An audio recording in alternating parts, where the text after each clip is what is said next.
Have you ever read an ancient aphorism like, "as above, so below," and wondered what it actually means for your mind? Welcome to Beyond the Mind channel. The Hermetic Laws are concise metaphors from an esoteric lineage that have traveled through time as poetic aphorisms. To many listeners, they sound mystical, romantic, or obscure.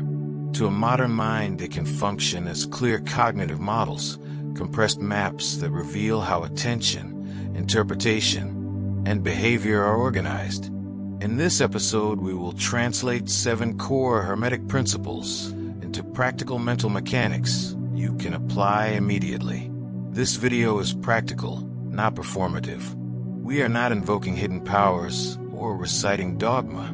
Instead, we will treat each aphorism as a hypothesis about mind and behavior.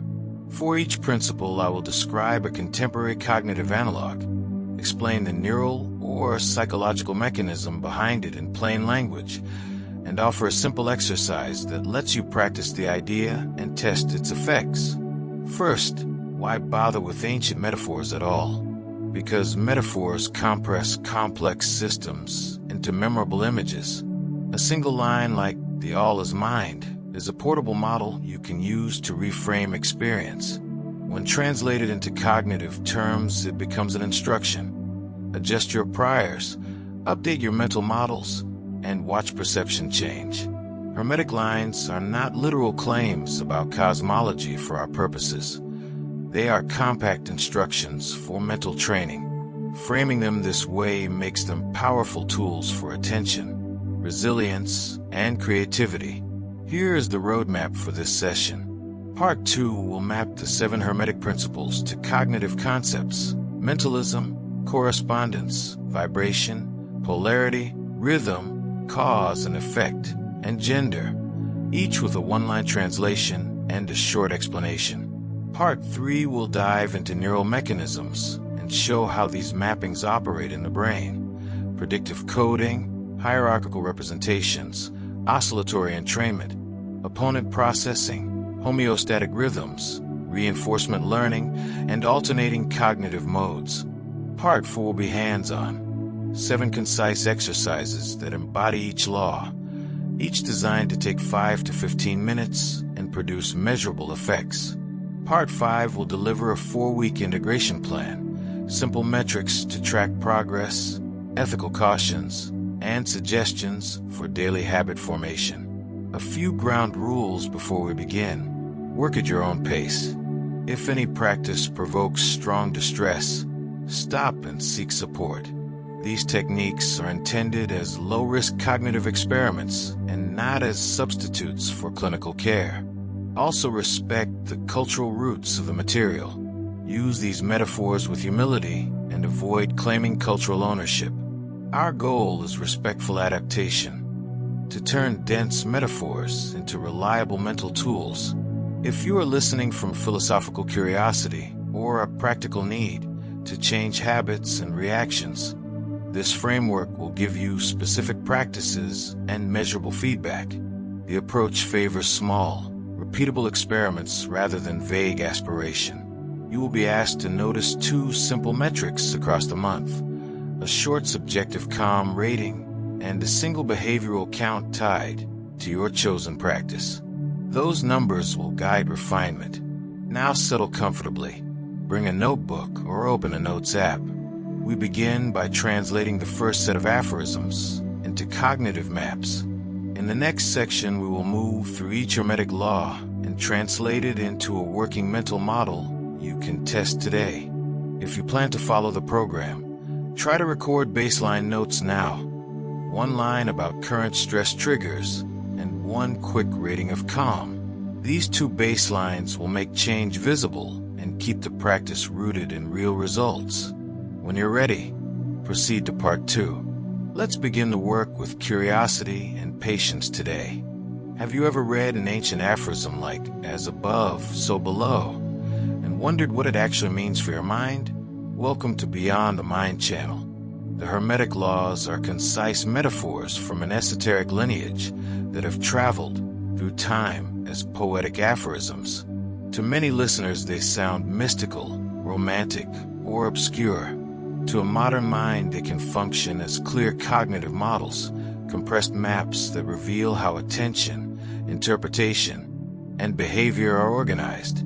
In this episode, we will translate 7 core Hermetic principles into practical mental mechanics you can apply immediately.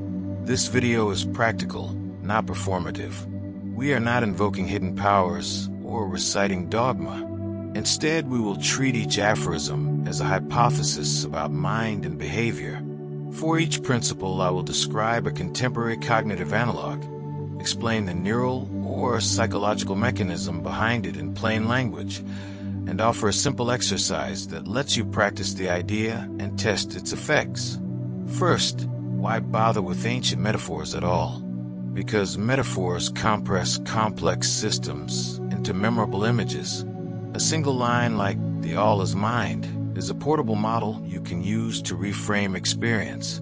When translated into cognitive terms, it becomes an instruction. Adjust your priors, update your mental models, and watch perception change. Hermetic lines are not literal claims about cosmology for our purposes. They are compact instructions for mental training. Framing them this way makes them powerful tools for attention, resilience, and creativity.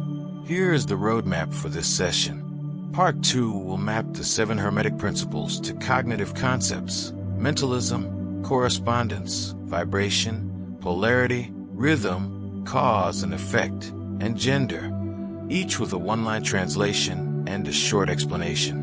Part 3 will dive into neural mechanisms and show how these mappings operate in the brain: predictive coding, hierarchical representations, oscillatory entrainment, opponent processing, homeostatic rhythms, reinforcement learning, and alternating cognitive modes. Part 4 will be hands-on. 7 concise exercises that embody each law, each designed to take 5 to 15 minutes and produce measurable effects.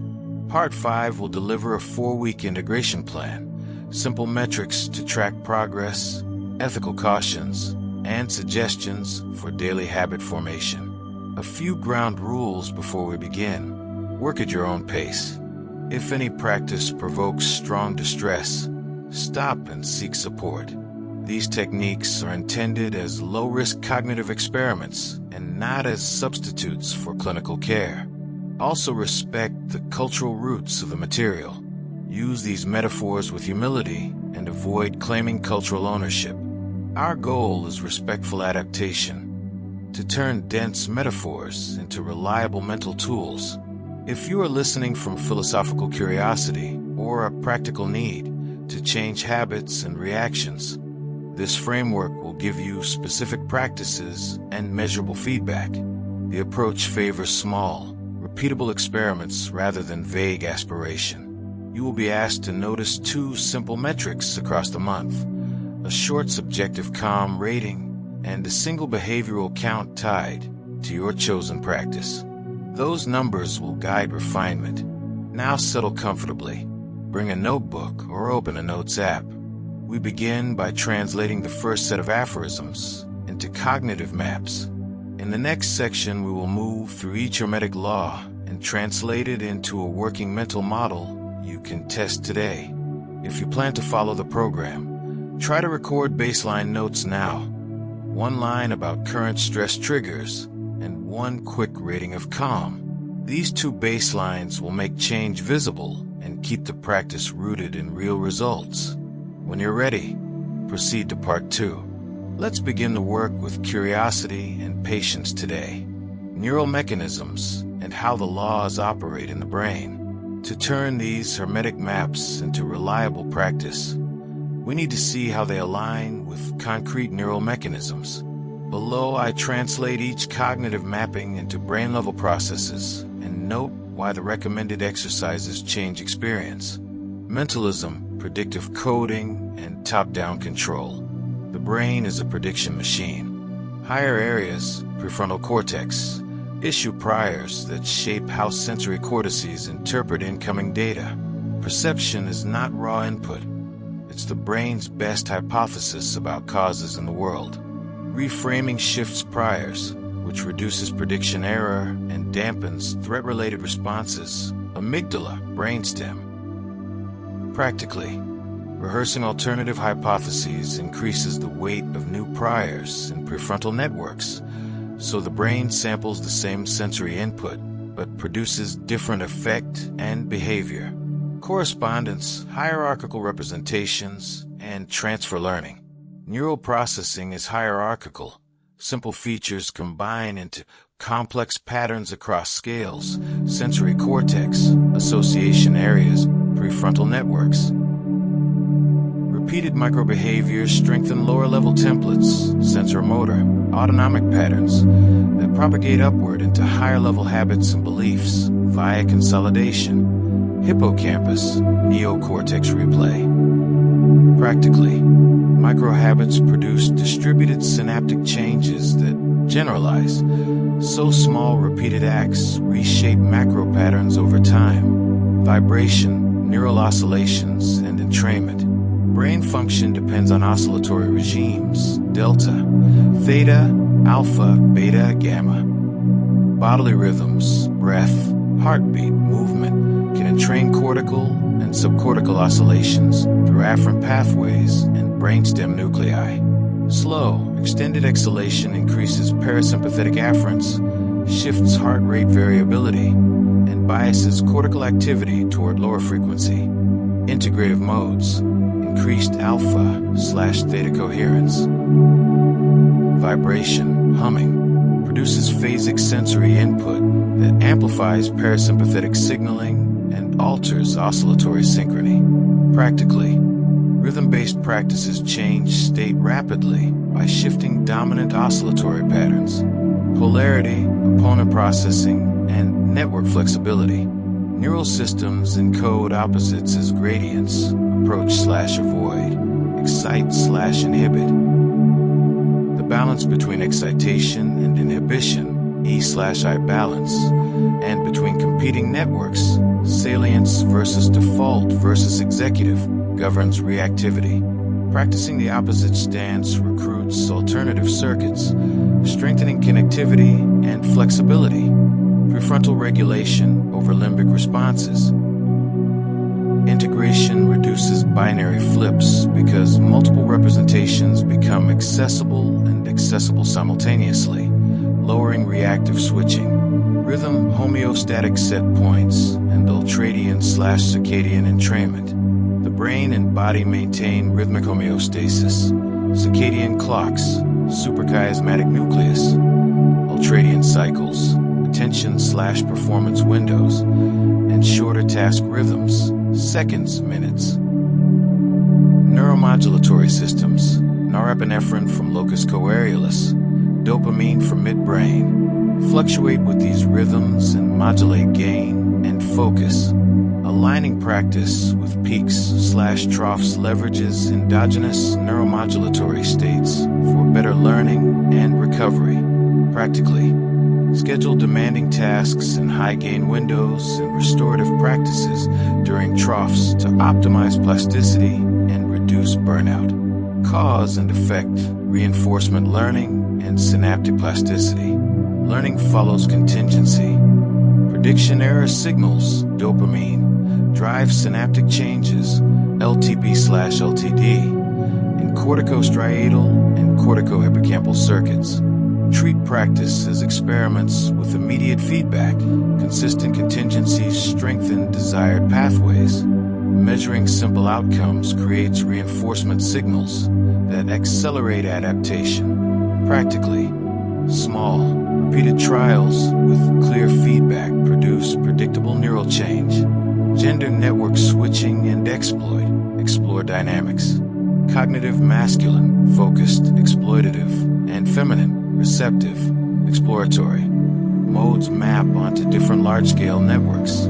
Executive/attention networks for focused work and default mode/associative networks for open, generative thought. Efficient switching between these modes depends on control hubs, dorsolateral prefrontal cortex, anterior cingulate, and their ability to gate network transitions. Alternating structured and receptive practices train switching mechanisms and preserves cognitive flexibility and creativity. Cross-cutting practical neuroscience notes. Prefrontal strengthening reduces reactive amygdala output and underlies improved recovery. Heart rate variability, HRV, is a useful physiological readout of vagal tone and regulatory capacity. Simple breath practices reliably move HRV metrics. Short, repeatable practice yields faster measurable neural change than irregular long sessions because replay and consolidation favor distributed, consistent input. Trackable metrics, subjective calm, micro-habit counts, simple reaction or attention tests provide the feedback loops that drive reinforcement learning. In short, each hermetic translation maps to identifiable neural dynamics, changing priors, strengthening hierarchical templates, shifting oscillatory regimes, enhancing network flexibility, leveraging rhythms, and using reinforcement to produce plasticity. The exercises in Part 4 are designed to target these mechanisms directly, producing repeatable, measurable change with low friction.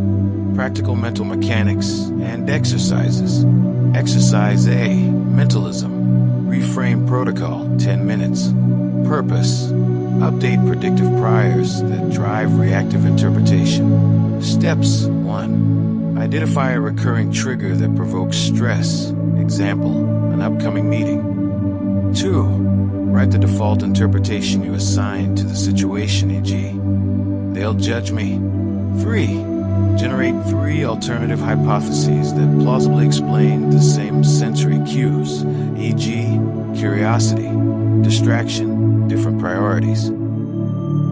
4. For each alternative, spend 2 to 3 minutes visualizing the scenario while silently adopting that hypothesis. Notice bodily changes. 5. Choose one alternative to act from in the next real situation and record the outcome afterward. Rationale. Rehearsing alternative priors trains prefrontal networks to weight new explanations, reducing prediction error-driven alarm. Exercise B. Correspondence. Micro to macro mapping daily, 10 minutes. Purpose. Translate long-term intentions into repeatable micro-actions. Steps. 1. State a single macro intention. Example, I want to be more patient. 2. List 3 tiny behaviors that express that intention. Pause before replying. 2 breath reset before speaking. Shorter sentences. 3. Link each micro-action to a daily trigger. Phone unlock before lunch, before meeting. 4. Execute the micro-action when the trigger occurs. Log a 1-line outcome and a 1 to 5 rating. 5. Review weekly and adjust. Rationale. Repeated micro-actions alter low-level templates, which generalize upward into habits and identity. Exercise C. Vibration and rhythm. Breath mandala, 5 to 12 minutes. Purpose. Shift autonomic tone via entrainment and vagal engagement. Steps 1. Sit upright and breathe naturally for 1 minute. 2. Practice a calming ratio. Inhale 4, exhale 6 for 2 minutes. 3. Add a soft hum on the exhale for 1 to 2 minutes, Brahmari. 4. Finish with 1 minute of open, slow breathing and note sensations. Rationale.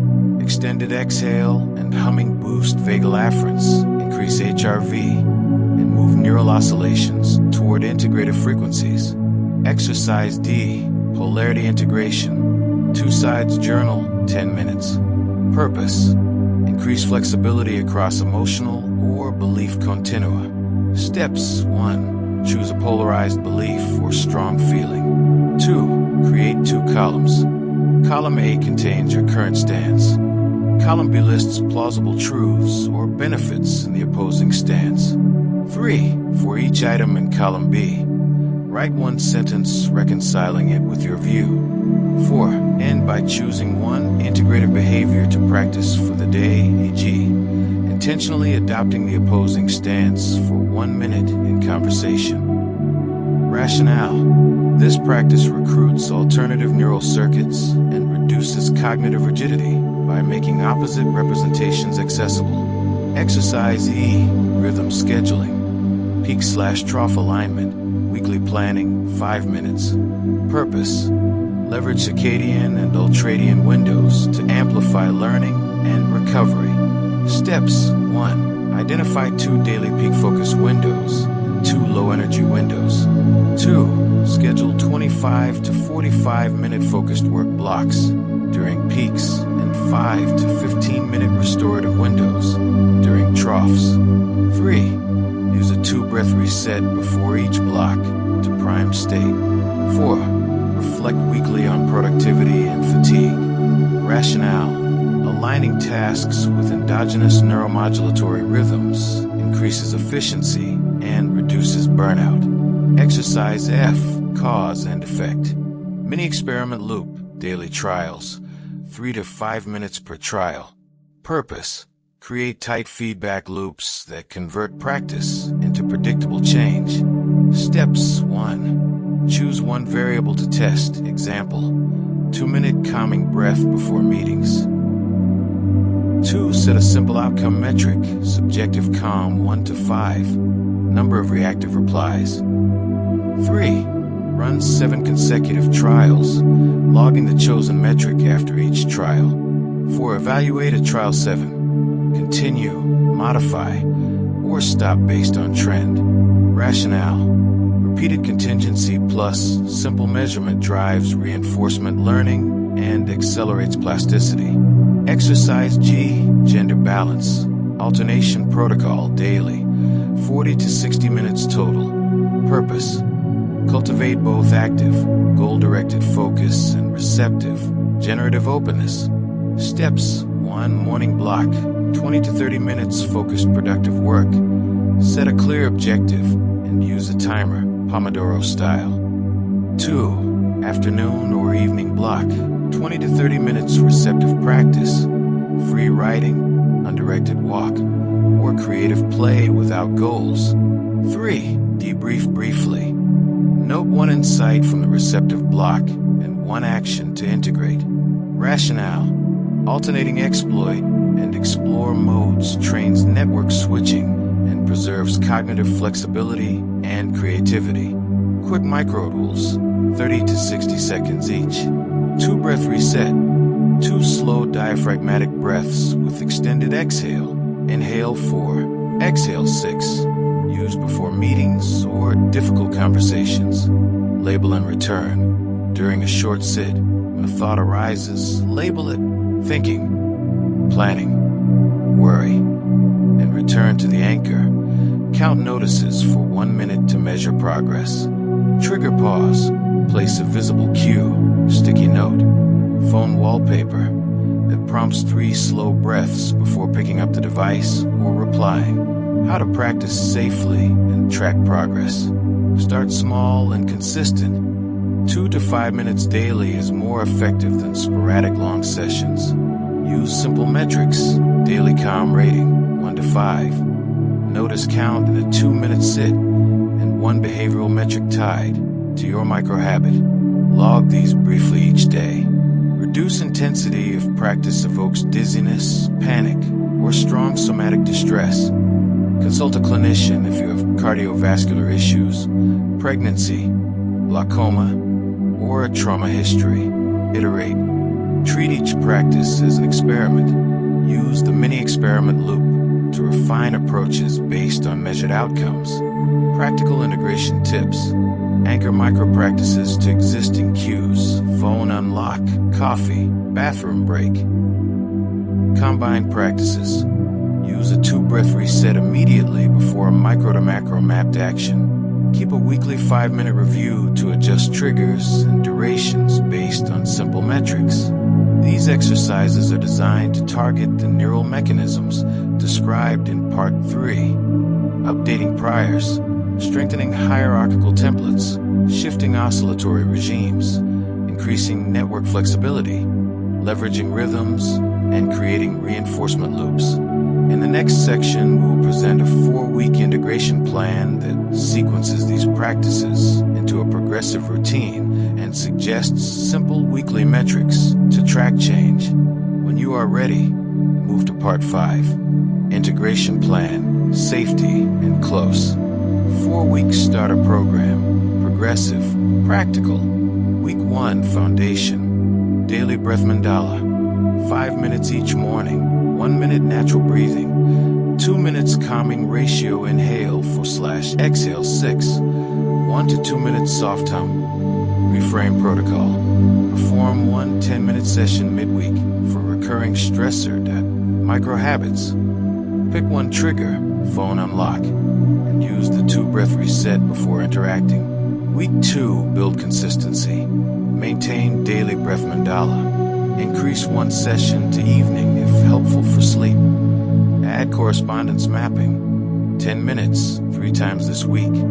Translating 1 macro goal into micro actions. Begin rhythm scheduling. Identify your 2 peak windows and place 1 focused block with a 2-breath prime before it. Week 3, deepen integration. Continue breath practice twice daily, morning and 1 midday micro reset. Run Polarity integration. 1 2-sides journal session this week and try 1 integrated behavior in conversation. Start mini experiment loop. Pick 1 micro habit and run 7 trials, logging the chosen metric after each. Week 4, measure and adjust. Keep daily breath and micro practices. Add 1 receptive block per day, 20 to 30 minutes. Review logs. Evaluate trends for subjective calm, notice/recovery counts, and your behavioral metric. Decide. Keep, modify, or drop each practice based on measured effect and subjective fit. Simple tracking metrics, quick and actionable. Subjective calm. Rate 1 to 5 immediately after breath practice. Notices and recovery. During a 2-minute sit, count distractions noticed and measure time to re-anchor. Subjective seconds. Behavioral metric. 1 concrete count tied to micro habit. Reactive replies. Pauses before responding. Sessions completed. Log. 1 line per day, date, ComX. Notices Y, behavior Z. Weekly 5-minute review. Troubleshooting and safety. Lightheadedness or dizziness. Stop. Breathe normally. Sit down. Shorten practice and slow the pace. Increased anxiety or intense somatic reactions. Reduce intensity, shorten sessions, and consult a clinician if symptoms persist. Medical cautions. Avoid forceful breath work or long retentions if pregnant, hypertensive, recent cardiac issues, glaucoma, or post-surgery. Seek medical clearance. Trauma sensitivity. Some breath and interoceptive work can be activating. Prefer micro resets and guided support or trauma-informed facilitation. Sustainability tips. Anchor to existing routines, coffee, commute, phone unlock. Parasocial accountability. 7-day challenge with a friend or a short shared log. Keep practices short and non-punitive. Consistency beats intensity. Iterate. Treat practices as experiments. Tweak triggers, timing, and duration based on simple metrics. Ethical and cultural note. These Hermetic aphorisms and Vedic practices are adapted as cognitive metaphors and tools. Honor source traditions. Avoid claiming cultural ownership and prioritize psychological safety over novelty. Final reflections. Small, consistent inputs produce meaningful change. Use breath as an immediate lever, metaphors as mental maps, and micro habits as the building blocks of larger transformation. Track simple metrics, run short experiments, and let measurable feedback guide your practice. Over weeks, you will notice shifts in reactivity, clarity, and creative capacity, often in subtle but cumulative ways. If you are a true seeker of higher wisdom and self-knowledge, subscribe this channel for a constant growth.